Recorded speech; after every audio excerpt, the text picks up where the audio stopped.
ونؤمن به ونتوكل عليه ونعوذ بالله من شرور أنفسنا ومن سيئات أعمالنا من يهده الله فلا مضل له ومن يضلله فلا هادي له أي فلن تجد له وليا مرشدا ونشهد أن لا إله إلا الله وحده لا شريك له ونشهد أن سيدنا ومولانا محمدا عبد الله ورسوله أما بعد فقد قال الله تعالى في كلامه المجيد وفي فرقانه الحميد أعوذ بالله من الشيطان الرجيم بسم الله الرحمن الرحيم إن الله وملائكته يصلون على النبي يا أيها الذين آمنوا صلوا عليه وسلموا تسليما সবাই জবান খুলে দরুদ ইব্রাহিম পড়ি আল্লাহুম্মা صل على محمد وعلى آل محمد كما صليت على إبراهيم وعلى آل إبراهيم إنك حميد مجيد اللهم بارك على محمد وعلى آل محمد كما باركت على إبراهيم وعلى آل إبراهيم إنك حميد مجيد নারীর মর্যাদা ইসলামে নারীর প্রকৃত মর্যাদা কি কিশোরপুর এই ৫৭তম মাহফিলে আমাদের এই গ্রাম্য এলাকায় যেহেতু পাশে মহিলা মাদ্রাসা আর এই ফুরকানিয়া ইসলামিয়া মাদ্রাসায় আমাদের ছোট ছোট মনিরা এখানে কোরআন শিক্ষা গ্রহণ করে এই জন্য এই বিষয়টি খুবই গুরুত্বপূর্ণ আমাদের মা বোনরা চারপাশেই রয়েছে বাড়িতে থাকা আর এই মাহফিলে থাকা একই সমান এই জন্য নারীর মর্যাদা ইসলাম কতটুকু তুলে ধরেছে এই বিষয়টি আমরা এই স্বল্প সময়ে আলোকপাত করব ইনশাআল্লাহ প্রিয় সুধী আরব সমাজে ইসলামের পূর্বে নারীর মর্যাদা কেমন ছিল আপনি আমি যদি ইতিহাসের পাতায় উল্টাই তাহলে বুঝতে পারবো ইতিহাস কি বলে আমাদেরকে আরব সমাজে জাহিলিয়াতের যুগে নারীদের সম্মান মর্যাদা হরণ করা হতো নারীরা যে মানুষ হিসাবে গণ্য করা হতো না নারীদের সম্পত্তি লুণ্ঠিত করা হতো নারী যদি কোনো পরিবারে জন্মগ্রহণ করত সেই পরিবার লজ্জায় তার চেহারাকে ঢেকে রাখত তার চেহারা মলিন হয়ে যেত এই ছিল আরব সমাজের অবস্থা এমনও রয়েছে আল্লাহ রাব্বুল আলামিন পবিত্র কোরআনুল কারীমে বলেছেন নারী যখন জন্মগ্রহণ করেছে লজ্জার কারণে নারীকে জীবন্ত কবরস্থ করা হয়েছে এই কেমন সমাজ ছিল নারীদেরকে পুরুষরা অনেকেই একজন পুরুষ অনেকগুলো নারীকে ভোগ করার জন্য বিবাহ ছাড়াই তাদেরকে ভোগ করত। বিবাহের কোনো নিয়ম ছিল না, কোনো নীতি ছিল না। এই ছিল আরব সমাজের নারীদের অবস্থা। আর যখন ইসলাম আমাদের কাছে আসলো, ইসলাম যখন আল্লাহর হাবিব সাল্লাল্লাহু আলাইহি সাল্লামের মাধ্যমে আরব সমাজে ইসলাম প্রবেশ করলো, তখন আল্লাহ রাব্বুল আলামিন নারীদের সম্মান মর্যাদা কেমনভাবে তুলে ধরেছেন। আপনি যদি কোরআন ও হাদিসের পাতাগুলো আপনি আমি একটু দেখি, তাহলে আমরা বুঝতে পারবো। নারীদের সম্মান সমুন্নত করে দিয়েছেন আল্লাহ রাব্বুল আলামিন। আল্লাহ রাব্বুল আলামিন পবিত্র কোরআনুল কারীমে সূরা বনী ইসরাঈলে বলেন, ৭০ নম্বর আয়াতে আল্লাহ তাআলা বলেন, ওয়ালাকাদ কাররামনা বনী আদম, আমি মানব জাতিকে সম্মানিত করেছি। এই মানব জাতির মধ্যে নারী পুরুষ উভয় রয়েছে। আল্লাহ রাব্বুল আলামিন আয়াতে সম্মান তুলে ধরলেন নারীর, তারে নারী জাতিকে সম্মানিত করেছে আল্লাহ রাব্বুল আলামিন। সহিহ মুসলিমের বর্ণনায় এসেছে নারীর মর্যাদা কেমন তুলে ধরেছেন আল্লাহর হাবিব সাল্লাল্লাহু আলাইহি সাল্লাম। বিদায় হজের ভাষণে তিনি সাহাবীদেরকে সামনে নিয়ে বলেন, ও আমার সাহাবীরা, ইয়া আইয়ুহান নাস ইত্তাকুল্লাহা ফিন নিসাই, ও আমার সাহাবীরা, আল্লাহ রাব্বুল আলামিন তোমাদেরকে তোমাদের উরুসে তোমাদের পরিবারে নারী রেখেছেন, নারী দান করেছেন। সেই নারীদের বিষয়ে তোমরা আল্লাহকে ভয় করো। ইত্তাকুল্লাহা ফিন নিসাই, তোমরা নারীদের ব্যাপারে আল্লাহকে ভয় করো। কেমন আল্লাহ রাব্বুল আলামিনের হাবিব বলছেন বিদায় হজের ভাষণে, পরিস্থিতি কেমন ছিল দেখুন। একদিকে একটি মাত্র হজ করেছেন আল্লাহ রাসূল সাল্লাল্লাহু আলাইহি সাল্লাম। এই হজের মাধ্যমে আল্লাহর রাসূল সকলের সামনে এই বিষয়টি, এই বার্তাটি প্রকাশ করলেন যে শোনো, তোমাদেরকে আল্লাহ রাব্বুল আলামিন নারী সমাজকে দান করেছেন, এই নারীদেরকে তোমরা সম্মান করবে, আল্লাহ রাব্বুল আলামিনের দেওয়া আমানতকে গ্রহণ করবে। কিভাবে? আল্লাহ রাসূল বলেন, ফাইন্নাহুম আখাযতুমুহুন্না বিআমানিল্লাহ, আল্লাহ তাআলা আমানত স্বরূপ তোমাদেরকে নারীদেরকে দিয়েছে, আর এই নারীদেরকে তোমরা আমানত স্বরূপ গ্রহণ করেছো। ওয়াস্তাহলালতুম বিনিসা ওয়াস্তাহলালতুম ফুরুজাহুন্না বিকালিমাতিল্লাহ, আর আল্লাহ রাব্বুল আলামিনের কথার মাধ্যমে তোমরা এই নারীদেরকে হালাল করেছো। সুবহানাল্লাহ বলি। কিভাবে হালাল করেছেন আর কিভাবে আমানত হয়েছে আমাদেরকে একটু বুঝতে হবে, হাদিস আমাদেরকে জানতে হবে। আল্লাহ তাআলার আমানত কিভাবে? এই যে আপনাকে আমাকে আল্লাহ তাআলা জীবন দিয়েছে, আল্লাহ তাআলা আমাকে আমাদের স্বাস্থ্য সুন্দর রেখেছে, আমাদেরকে ইলম দিয়েছে, এটা আল্লাহ রাব্বুল আলামিনের দেওয়া আমানত। তেমনি আল্লাহ রাব্বুল আলামিনের আমানত আমাদের উপরে নারী জাতিকে দেওয়া আল্লাহ তাআলার আমানত। অপরদিকে আল্লাহর হাবিব বলেন, ওয়াস্তাহলালতুম বিনিসাইহিন্না ওয়াস্তাহলালতুম ফুরুজাহুন্না বিকালিমাতিল্লাহ, আল্লাহ তাআলার কথার মাধ্যমে নারীদেরকে তোমরা হালাল করেছো। আল্লাহ তাআলার কথা কি? এই যে আপনি আমি বিবাহ করেছি, বিবাহের সময় স্বামী স্ত্রী ইজাবার কবুল করেছে, আর 4 জন সাক্ষী ছিল, আর খুতবা দেওয়া হয়েছে। এই 2, 3, 4টি কাজের মাধ্যমে আল্লাহ তাআলা আপনার আমার জন্য স্ত্রীদেরকে হারাম করে দিয়েছেন। সুবহানাল্লাহ বলি। এরপরে আল্লাহ রাসূল সাল্লাল্লাহু আলাইহি সাল্লাম বলেন, তোমাদেরকে আল্লাহ তাআলার আমানত স্বরূপ নারীদেরকে দেওয়া হলো, অপরদিকে তোমাদেরকে আল্লাহ তাআলার কথার মাধ্যমে তোমরা নারীদেরকে হালাল করলে। এখন শোনো, ওয়ালাহুন্না আলাইকুম রিজকুহুন্না ওয়া কিসওয়াতুহুন্না বিল মা'রুফ, আল্লাহর হাবিব বলেন তোমাদের উপর এখন আবশ্যক হচ্ছে এই নারীদের তোমরা রিজিকের ব্যবস্থা করবে, আর তাদের খানা পিনার ব্যবস্থা করবে, তাদের পোশাক পরিচ্ছেদের ব্যবস্থা করবে, আর তোমরা তাদের বাসস্থানের ব্যবস্থা করবে। তাহলে আমাদের উপর দায়িত্ব 3টি বর্তালো। একদিকে খানা পিনা, অপরদিকে তাদের পোশাক পরিচ্ছেদ, আর 3য় নম্বরে তাদের সুন্দর ব্যবস্থা, অর্থাৎ যেটাকে আমরা বাড়ি বলি আমাদের ভাষায়।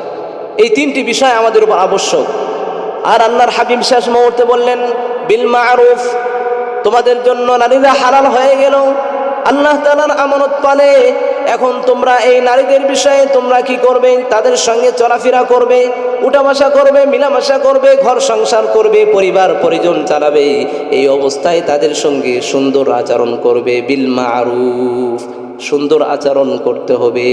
নারীদের বিষয়ে আমাদেরকে হুকুম করা হচ্ছে তোমরা তাদের সঙ্গে সুন্দর আচরণ করবে। সুন্দর আচরণ হাদিসে আল্লাহ রাসূল সাল্লাল্লাহু আলাইহি সাল্লাম বলেছেন।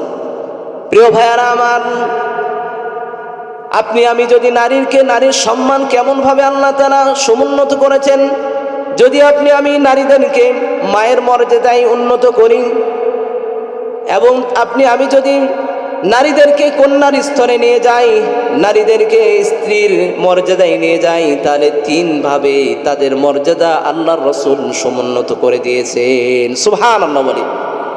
আল্লাহ রাসূল সাল্লাল্লাহু আলাইহি সাল্লামকে সাহাবায়ে কেরাম জিজ্ঞাসা করলেন, আল্লাহ রাসূল সাল্লাল্লাহু আলাইহি সাল্লামকে সাহাবায়ে কেরাম জিজ্ঞাসা করলেন, মা আহাক্কুন নাসি বিহুসনি সাহাবাতি, ও আল্লাহর রাসূল, আমার থেকে সবচেয়ে ভালো আচরণের হকদার কে? আল্লাহ রাসূলকে কি জিজ্ঞাসা করলেন? হে আল্লাহর রাসূল, আমার থেকে সবচেয়ে ভালো আচরণ পাওয়ার কে বেশি হকদার? এই বিষয়টি জিজ্ঞাসা করলেন।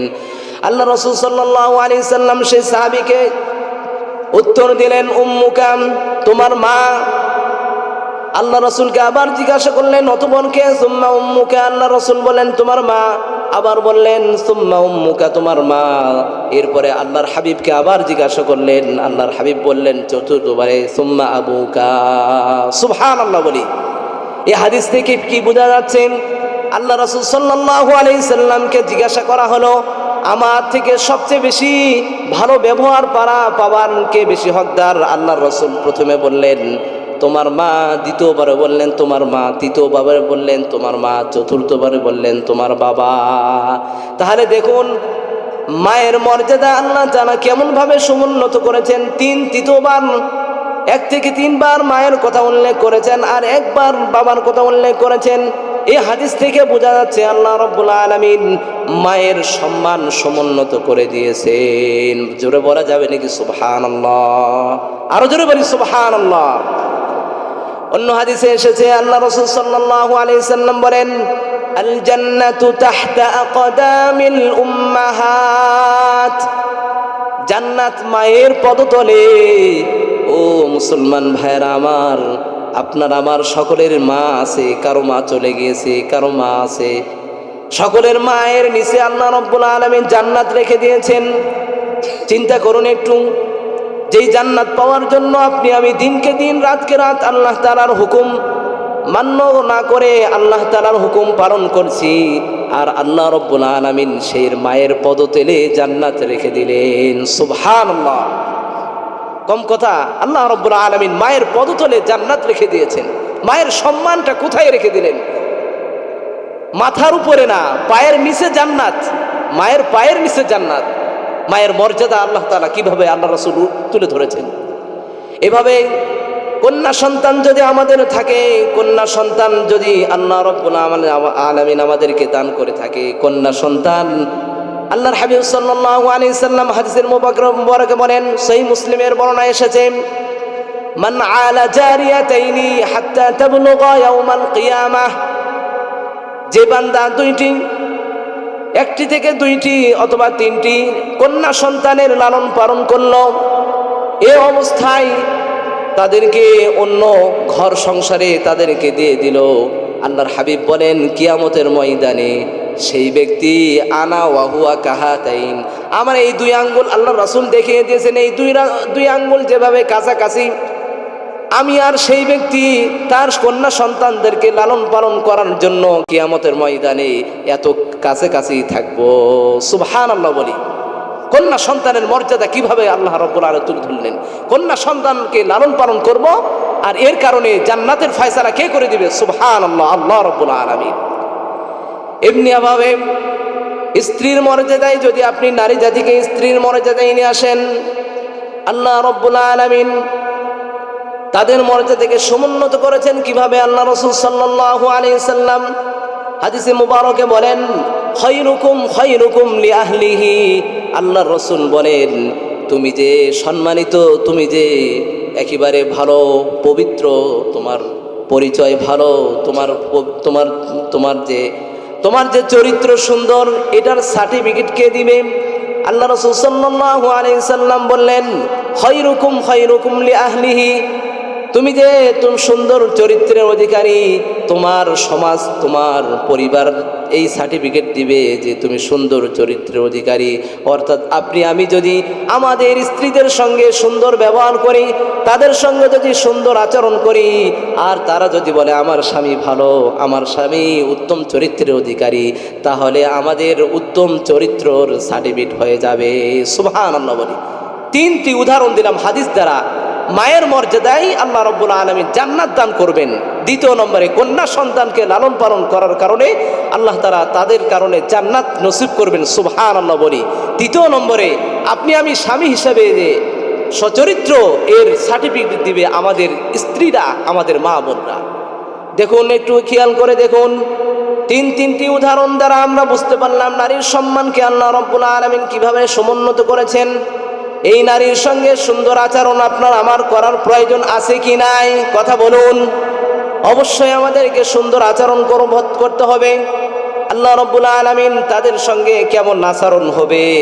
আল্লাহ তাআলা সূরা বাকারার 178 নম্বর আয়াতে আল্লাহ তাআলা বলেন, হুন্না লিবাসুল লাকুম ওয়া আনতুম লিবাসুল লাহুন।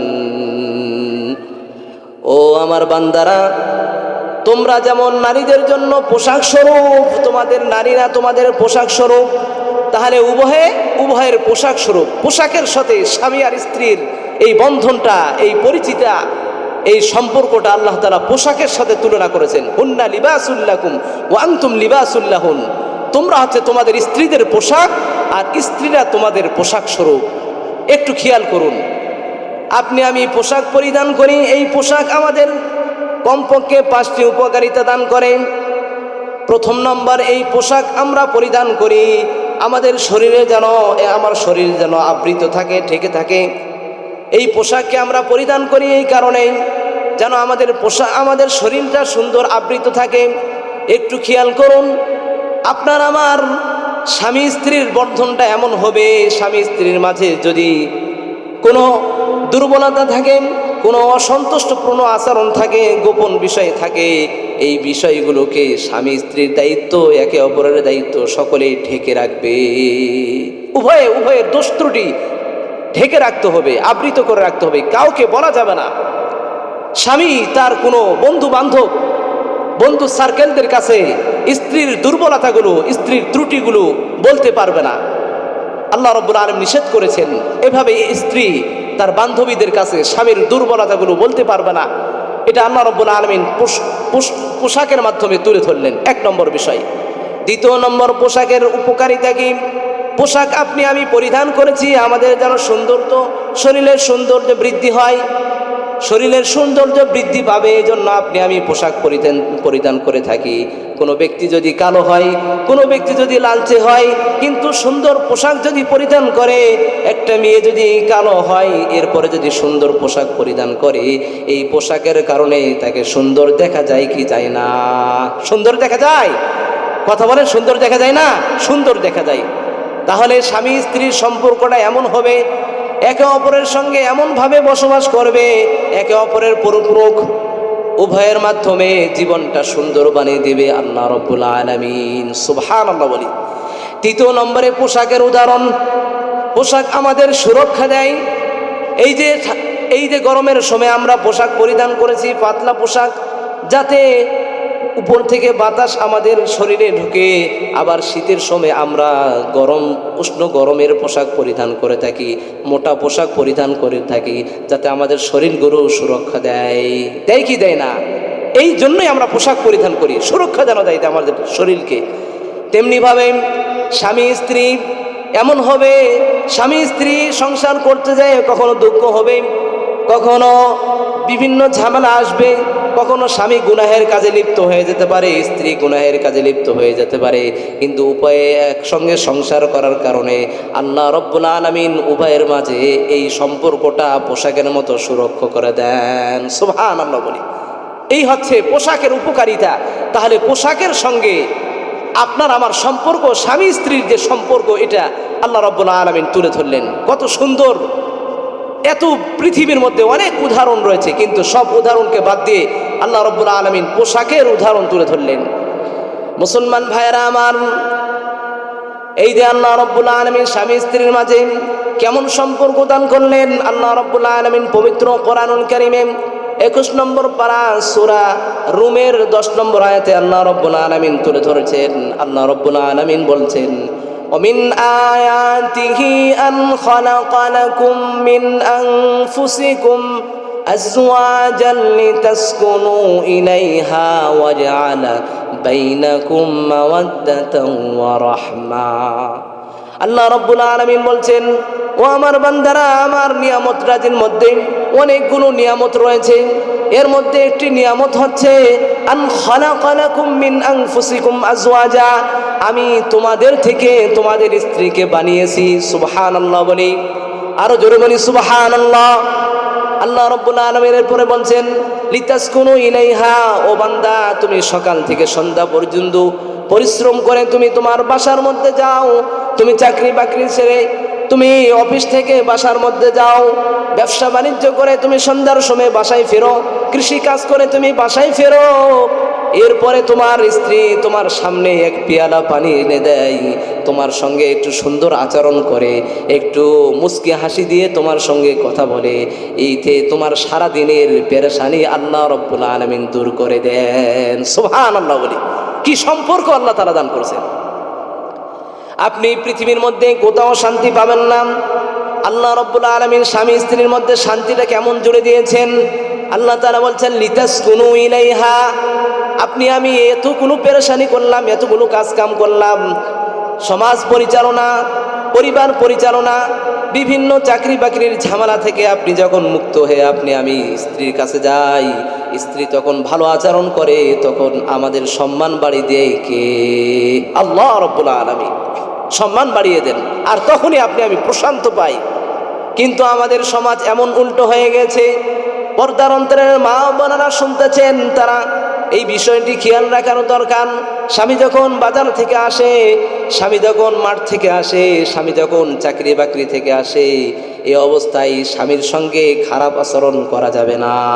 বাজার করে আসছে, 5টি বাজার নিয়ে আসার কথা ছিল, এর মধ্যে একটি মনে নাই, এই অবস্থায় স্বামী বলে বসে, তোমাকে তো এই বিষয়টি বলা হয়েছিল, তোমার শরম নাই? আর স্বামী তো এত কিছু পরিশ্রম করে বাজার নিয়ে আসছে। এই অবস্থায় যখনই স্ত্রী বলে, স্বামীর মাথা গরম হয়ে যায়, আর তখনই স্বামী স্ত্রীর মাঝে ঝামেলা লাগে কি লাগে না? লেগে যায়, তখনই ঝামেলা লেগে যায়। এমনিভাবে আর আমাদের মা বোনরা যদি এই বিষয়গুলো খেয়াল না করে, তাহলে আমাদের পরিবারে এই একটি ছোট্ট বিষয় নিয়ে বিচ্ছেদের পর্যন্ত চলে যায়। এই জন্য আমি মা বোনদেরকে, মা পর্দার অন্তরের মা বোনদেরকে বলবো, যখনই স্বামী আসবে ঘরে, তোমরা তখন স্বামীদেরকে আপ্যায়ন করার চেষ্টা করবে, সুন্দর কথা বলে মুস্কি হাসি দিয়ে তাদেরকে কোনো পরিবেশন করে। এভাবে স্বামীদেরকে যদি স্ত্রী ও মা বোনরা যদি পরিবেশন করেন, তাদের যত্ন নেন, তাহলে সংসারগুলো সুখী করে দিবেন কে? কথা বলুন, সুখী করে দিবেন কে? আল্লাহ রাব্বুল আলামিন। আল্লাহ তাআলা সেখানে বললেন, লিতাসকুনু ইলাইহা, এই স্ত্রীর কাছেই আল্লাহ রাব্বুল আলামিন প্রশান্ত রেখেছেন। 2 নম্বরে আল্লাহ রাব্বুল আলামিন বলেন, ওয়াজআলা বাইনাকুম মাওয়াদ্দাতান ওয়া রাহমা, আল্লাহ রাব্বুল আলামিন স্বামী স্ত্রীর উভয়ের মাঝে আল্লাহ তাআলা অনুগ্রহ আর দয়া রেখে দিয়েছেন। সুবহানাল্লাহ বলি, কি সুন্দর একটি পরিস্থিতি, কি সুন্দর একটি সম্পর্ক। স্বামী আর স্ত্রীর সম্পর্কটা কেমন? আপনার শরীরের যদি হাতে যদি আঘাত লাগে, আর এই হাত আঘাতের কারণে আমাদের চোখ দিয়ে পানি পড়ে, চোখ দিয়ে পানি পড়ে, কারণ চোখ টের পেয়ে গিয়েছে। তেমনিভাবে আপনার যদি শরীরের কোনো অঙ্গে আঘাত পায়, আপনার চোখ দিয়ে পানি পড়ে। এমনিভাবে স্বামী যদি কোনো সমস্যার মধ্যে পতিত হয়, স্ত্রী ব্যতীত হয়, স্ত্রীর যদি কোনো অসুখ বিসুখ কোনো সমস্যায় পতিত হয়, অর্থাৎ একে অপরের সঙ্গে আল্লাহ রাব্বুল আলামিন এক সুসম্পর্ক জড়িয়ে দিয়েছেন। সুবহানাল্লাহ বলি, এই সম্পর্কের মজা আল্লাহ রাব্বুল আলামিন আমাদেরকে এই পৃথিবীতেই দান করেছেন। এই জন্য প্রিয় মা বোনদেরকে জানাবো, বলবো, এই জন্যই আমরা আমাদের স্বামী স্ত্রীর উভয়ের সম্পর্কটি সুন্দরভাবে যেন আদায় করতে পারি, আমাদের উভয়কে আল্লাহ রাব্বুল আলামিন তৌফিক দান করুক। সকল বলুন আমিন। প্রিয় ভাইয়ারা আমার, পর্দার অন্তরের মা ও বোনেরা, একটু খেয়াল করে শুনুন।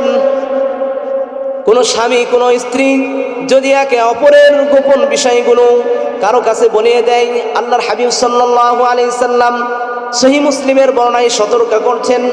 সহিহ মুসলিমের বর্ণনায় এসেছে, আল্লাহর হাবিব বলেন, ইন্না মিন আশাররিন নাস ইনদাল্লাহি ইয়াউমাল কিয়ামাতি মানজিলাতান, কিয়ামতের ময়দানে আল্লাহ রাব্বুল আলামিনের কাছে সবচেয়ে নিকৃষ্ট ব্যক্তি ওই ব্যক্তি হবে যে ব্যক্তি ইউফদি ইলা ইমরাতিহি, আর রাজুলু ইউফদি ইলা ইমরাতিহি ওয়া তুফদি ইলাইহি, স্বামী তার স্ত্রীর কাছে মিলিত হয়েছে, স্ত্রী স্বামীর কাছে মিলিত হয়েছে, আর এই অবস্থায় ওই স্বামী সুম্মাই সিররু সিররাহা, স্বামী তার গুপ্ত অংশগুলো অর্থাৎ গোপন বিষয়গুলো অন্যের কাছে প্রকাশ করে দেয়।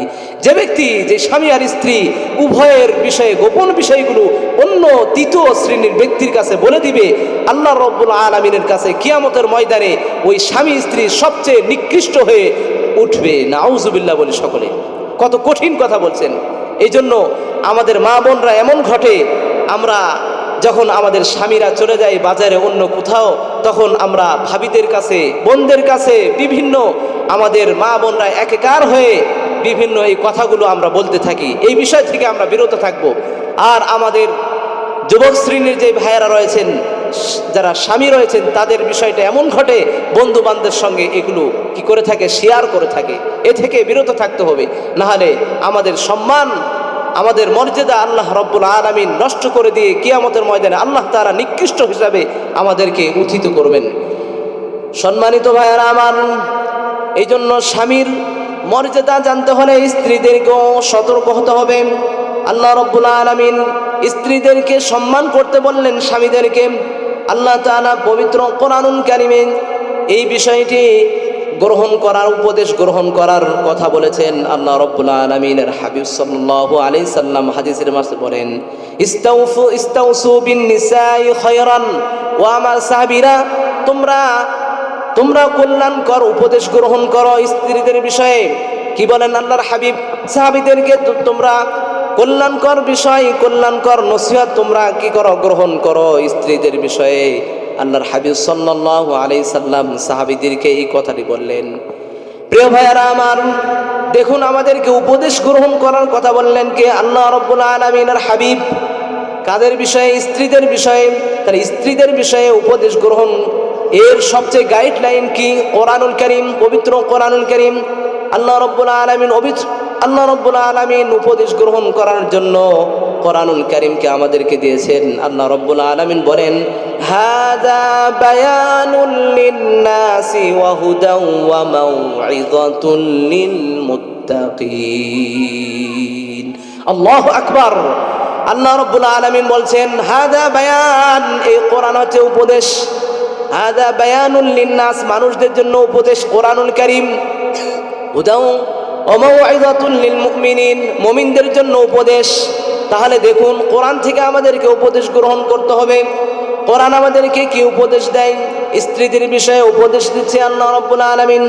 সূরা নিসা 19 নম্বর আয়াতে আল্লাহ তাআলা বলেন, ওয়াআশিরুহুন্না বিল মা'রুফ ফাইন কারিহতুমুহুন্না ফাআসা আন তাকরাহু শাইআ ওয়া ইয়াজআলাল্লাহু ফীহি খায়রান কাসীরা। আল্লাহ রাব্বুল আলামিন স্বামী স্ত্রী একে অপরের সঙ্গে বসবাস করবে কিভাবে আল্লাহ তাআলা সেখানে তুলে ধরলেন, ওয়াআশিরুহুন্না বিল মা'রুফ, ও আমার বান্দারা, তোমরা আমার বান্দীদের সঙ্গে সদাচরণ করবে। আল্লাহ রাব্বুল আলামিন প্রথমে এখানে বললেন এই কথা, এরপরে আল্লাহ রাব্বুল আলামিন সতর্ক করছেন, ওয়া ইয়াজআলাল্লাহু ফী খায়রান কাসীরা ফাআসা আন তাকরাহু শাইআ। স্বামী স্ত্রী একে অপরের সঙ্গে বসবাস করতে যায়, কখনো এমন হবে যে স্বামীর একটি বিষয় স্ত্রীর পছন্দ লাগে, আবার স্ত্রীর একটি বিষয়ে স্বামীর অপছন্দ লাগে।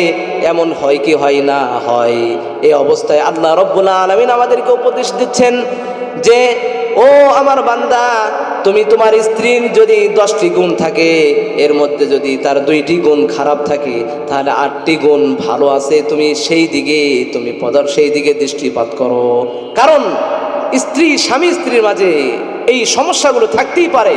এই সব সমস্যা চোখে নেওয়া যাবে না, আমাদেরকে স্মরণ করতে হবে এই বিষয়টি। আল্লাহ তাআলা বললেন এর মধ্যে যে সমস্যাগুলো আছে, এই সমস্যার মধ্যে আল্লাহ তাআলা কল্যাণ রেখে দিয়েছেন। আল্লাহ তাআলা বলছেন ফাআসা আন তাকরাহু শাইআ ওয়া ইয়াজআলুল্লাহু ফীহি খায়রান কাসীরা। যেই দুর্বলতাগুলো, যেই অসন্তুষ্টমূলক আচরণগুলো স্ত্রীদের পাওয়া যায়, কিন্তু আল্লাহ তাআলা বলছেন ও স্বামী, তুমি যে অসন্তুষ্টমূলক আচরণ মনে করছো, এর মধ্যে আমি আল্লাহ তাআলা কল্যাণ রেখে দিয়েছি। সুবহানাল্লাহ বলি। তাহলে দেখুন একটু কি উপদেশ আল্লাহ তাআলা আমাদেরকে দিচ্ছেন। আপনি আমি যে একে অপরের সঙ্গে সংসার করব, সব ভালো গুণ পাওয়া যাবে না। আপনার আবার স্ত্রী হতে পারে পোলাওটা ভালো রান্না করতে পারে, আবার গোশতটা একটু ওর থেকে অনুত্তমভাবে রান্না করতে পারে, মাছ ভাজিটা ভালো করতে পারে, কিন্তু পায়েসটা আরও সুন্দরভাবে রান্না করতে পারে না। তাহলে আর যে সুন্দর গুণগুলো রয়েছে সেগুলো তো আমরা সন্তুষ্ট আছি, আর যেগুলো অসন্তুষ্ট ওই বিষয়েও আল্লাহ তাআলা কল্যাণ রেখে দিয়েছেন। আল্লাহ রাব্বুল আলামিন উপদেশ দিচ্ছেন আমাদেরকে। তাহলে অকল্যাণকার বিষয়গুলো দিয়ে আমাদের মনক্ষুণ্ণ হওয়া যাবে না, কারণ আল্লাহ রাব্বুল আলামিন আমাদেরকে আদেশ দিচ্ছেন। সম্মানিত ভাইয়ারা আমার, দেখুন এই যে একটি বিষয় অসন্তুষ্ট হলে আরেকটি বিষয় সন্তুষ্ট করে দিয়েছেন আল্লাহ রাব্বুল আলামিন। আল্লাহর হাবিব বলেন লা ইয়াফরুকু মুমিনুন মুমিনাতান ইন কারিহা মিনহা রাদিয়া মিনহা খুলুকান। আল্লাহর হাবিব বলেন যে লা ইয়াফরুকু মুমিনুন মুমিনাতান, কোন মুমিন ব্যক্তি এমন যেন না হয়, কোনো মুমিন নারীর বিষয়ে ঘৃণা না করে, যে লা ইয়াফরুকু মুমিনুন মুমিনাতান ইন কারিহা মিনহা খুলুকান, একটি বিষয় তার কাছে সন্তুষ্ট হয়েছে, রাদিয়া মিনহা আখার, একটি যদি অসন্তুষ্ট হয়, তাহলে আল্লাহ রাব্বুল আলামিন আল্লাহ রাসূল বললেন যে অপরটি অবশ্যই তোমার কাছে সুন্দর লাগবে। তাহলে কি পাওয়া গেল এখান থেকে? একটি যদি অসন্তুষ্টমূলক হয়ে যায় আমাদের কাছে, অপরটি অবশ্যই স্ত্রীর অভ্যাস, স্ত্রীর পরিশ্রম, স্ত্রীর কাজকর্মে আমি সন্তুষ্ট পেয়ে যাব। তাই ওই সন্তুষ্ট নিয়ে আমাদেরকে থাকতে হবে। এর কারণে স্ত্রীদেরকে ঘৃণা করা যাবে না, তাদেরকে টিটকারিমূলক কথাবার্তা বলা যাবে না, তাদের সঙ্গে আমরা যেন দুর্ব্যবহার না করি এর কারণে। কারণ আল্লাহর হাবিব আমাদেরকে নিষেধ করে দিয়েছেন। কারণ আপনার আমার এই সার্টিফিকেটটা দিবেন থেকে স্ত্রীর মাধ্যমে। আল্লাহ রাসূল সাল্লাল্লাহু আলাইহি সাল্লাম বলছেন ইন্না আকমালিল মুমিনিনা ঈমানান আহসানুহুম খুলুকান, যে মুমিনদের মধ্যে সবচেয়ে উত্তম মুমিন হচ্ছে ওই ঈমানের অধিকারী, সবচেয়ে বেশি ঈমানের অধিকারী সেই মুমিন যে আকমালুল মুমিনিনা ঈমানান আহসানুহুম খুলুকান, যে মুমিনের অর্থাৎ যে স্বামীর চরিত্র সুন্দর হবে, যার চরিত্র ভালো হবে, সেই হচ্ছে সবচেয়ে উত্তম মুমিন। আল্লাহ রাসূল বললেন এরপরে এই সুন্দর চরিত্রর অধিকারী যদি স্বামী হয়, আর এর সার্টিফিকেট, এর পরিচিতা দিবে আমাদের স্ত্রীরা। আল্লাহর হাবিব বললেন খিয়ারুকুম লি আহলিহি, যে আপনি আমি উত্তম, এর উত্তমতার পরিচয় দিবে আমাদের স্ত্রীগণ। এজন্য আপনার আমার স্ত্রীর সঙ্গে যদি আপনি আমি ভালো আচরণ করি, তাদের সঙ্গে সুন্দর আচরণ করি, তাহলে আমরা উত্তম মানুষ রূপে, উত্তম মুমিন রূপে আমরা পরিচিতি লাভ করব। আল্লাহ রাব্বুল আলামিন আমাদেরকে উত্তম স্বামী হওয়ার তৌফিক দান করুন। সকলে বলুন আমিন। শেষের দিকে আর কয়েক মিনিট আছে, আমরা শেষ করে দেব। শেষ মুহূর্তে একটি বিষয় বলি, স্ত্রীরা, আমাদের সম্মানিত মা বোনরা যারা রয়েছেন, একটি বিষয় বলে শেষ করব। আমি মা বোনরা আমাদেরকে উত্তম নসিহত গ্রহণ করার জন্য আল্লাহ রাব্বুল আলামিনের হাবিব 6 জন নারীর কথা বলেছেন। 6 জন নারীর কথা আমাদেরকে বলেছেন। এই 6 জন নারী থেকে যদি আমাদের মা বোনরা শিক্ষা গ্রহণ করতে পারে, তাহলে আল্লাহ রাব্বুল আলামিন জান্নাতি নারী হিসেবে কবুল করবেন। সুবহানাল্লাহ বলি। আল্লাহ রাসূল সাল্লাল্লাহু আলাইহি সাল্লাম হাদিসে বলেন হাসবুকি মিন নিসাইল আলামিন, ও পর্দার অন্তরের মা বোনেরা শুনুন, তোমার জন্য যথেষ্ট হবে যে বিশ্বজাহানের নারীদের মধ্যে 4 জন নারী আল্লাহ রাসূল উল্লেখ করেছেন। খাদিজা বিনতে খুয়াইলিদ, খাদিজা। 2 নম্বরে মারিয়াম ইবনে ইমরান, মারিয়াম আলাইহিস সালাম। 3 নম্বরে ফাতিমা বিনতে মুহাম্মদ সাল্লাল্লাহু আলাইহি সাল্লাম, মা ফাতেমা। 4th আসিয়া ইমরাতু ইমরানা, আসিয়া ইমরাতু ফিরআউন, অর্থাৎ ফিরআউনের স্ত্রী আসিয়া আলাইহিস সালাম, 4 জন নারী, 5 জন আল্লাহর হাবিব 5ম নম্বরে বলেন ফাদলু আয়েশাতা কাসারিদি, যে আমার আয়েশা সবচেয়ে উত্তম। কেমন উত্তম? মদিনার মধ্যে সবচেয়ে উত্তম খাবার ছিল সারিদ খাবার। সারিদ একটি খাবার ছিল। এই সারিদ মদিনার মধ্যে সবচেয়ে উত্তম খাবার। আল্লাহ রাসূল বলছেন মদিনার মধ্যে সারিদ যেমন উত্তম খাবার, তেমনি সারিদ যেমন উত্তম খাবার, আমার আয়েশা সমস্ত নারীদের মধ্যে উত্তম। সুবহানাল্লাহ। 5 নম্বর গেল। 6 নম্বর যার বিষয়ে আল্লাহ তাআলা কোরআনুল কারীমে আয়াত অবতীর্ণ করেছেন। আল্লাহ রাব্বুল আলামিন বলেন ইন্নাস সাফা ওয়াল মারওয়াতা মিন শাআইরিল্লাহ। হযরতে হাজার আলাইহিস সালাম, ইব্রাহিম আলাইহিস সালামের স্ত্রী হাজার, এই হাজার আলাইহিস সালামের সম্মান এত, মর্যাদা এত তুলে ধরেছেন আল্লাহ রাব্বুল আলামিন। হাজী সাহেবরা যারা এখনো মক্কায় যান তাদেরকে সাই করতে হয়, 7 চক্কর সাফা এবং মারওয়া থেকে দৌড়াদৌড়ি করতে হয়। এই হাজার আলাইহিস সালামের পরিশ্রম, তার মেহনতে আল্লাহ রাব্বুল আলামিন তার ধৈর্যের কারণে এই আয়াত অবতীর্ণ করে দিয়েছেন। সেই হাজার আলাইহিস সালামকে আল্লাহ রাব্বুল আলামিন সম্মানিত করেছেন। এই 6 জন নারীদের জীবনে যদি আমাদের মা বোনরা পড়তে পারে, কিনে তাহলে পাওয়া যায়, বাজারে পাওয়া যায়, তাহলে আমাদের মা বোনরা ধন্য হয়ে যাবে ইনশাআল্লাহ। এর মধ্যে এই 6 জনের মধ্যে আমি একটি ছোট ঘটনা বলবো। আম্মাজান রাসূল সাল্লাল্লাহু আলাইহি সাল্লামের কন্যা ফাতেমা রাদিয়াল্লাহু তাআলা আনহা, বিশ্বনবী হযরত মুহাম্মদ সাল্লাল্লাহু আলাইহি সাল্লাম প্রতিদিন জোহরের নামাজের পরে কন্যা ফাতেমা রাদিয়াল্লাহু তাআলা আনহার ঘরে প্রবেশ করতেন। ফাতেমা রাদিয়াল্লাহু তাআলা আনহার ঘরে প্রবেশ করলেন। একদিন রাসূলুল্লাহ সাল্লাল্লাহু আলাইহি সাল্লাম বললেন আইনা আলী, হে আমার কলিজার টুকরা ফাতেমা, আমার আলী কোথায়? ফাতেমা রাদিয়াল্লাহু তাআলা আনহা বললেন, আব্বাজান, আপনার জামাই আমার সঙ্গে ঝগড়া করে সে বাইরে চলে গিয়েছে।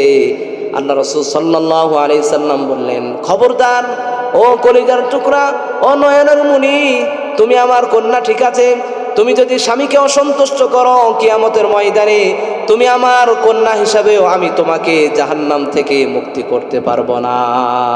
আল্লাহ রাসূল কন্যাকে বলছেন, তুমি যদি আমার জামাই তোমার স্বামীর উপরে, অর্থাৎ আমার আলীর উপরে তুমি অসন্তুষ্ট হও, আমার আলীকে যদি অসন্তুষ্ট করো কিয়ামতের ময়দানে আমি নবীও তোমাকে বাঁচাতে পারবো না। এভাবে আল্লাহ রাসূল সাল্লাল্লাহু আলাইহি সাল্লাম ফাতেমা রাদিয়াল্লাহু তাআলা আনহাকে বললেন, কোথায় গিয়েছে আলী? আইনা আলী। আল্লাহ রাসূল সাল্লাল্লাহু আলাইহি সাল্লামকে বললেন, ফাতেমা বাড়ির বাইরে গিয়েছে। তখন বাড়ির বাইরে আল্লাহ রাসূল সাল্লাল্লাহু আলাইহি সাল্লাম পদার্পণ করলেন, মদিনার দিকে গেলেন। মসজিদে নববীতে যেয়ে দেখছেন বাড়ির উপরে আলী রাদিয়াল্লাহু তাআলা আনহু শুয়ে আছে। আলী রাদিয়াল্লাহু তাআলা আনহুর কাছাকাছি যে আল্লাহ রাসূল সাল্লাল্লাহু আলাইহি সাল্লাম জিজ্ঞাসা করলেন, আইনা আবা তুরাব, হে বাড়ির বাবা, কারণ বাড়ির উপরে শোয়া আছে। এই অবস্থায় আল্লাহ রাসূল ডাক দিলেন, হে বাড়ির বাবা। এই অবস্থায় আলী রাদিয়াল্লাহু তাআলা আনহু তো রাগ করে বাড়ি থেকে বের হয়েছেন।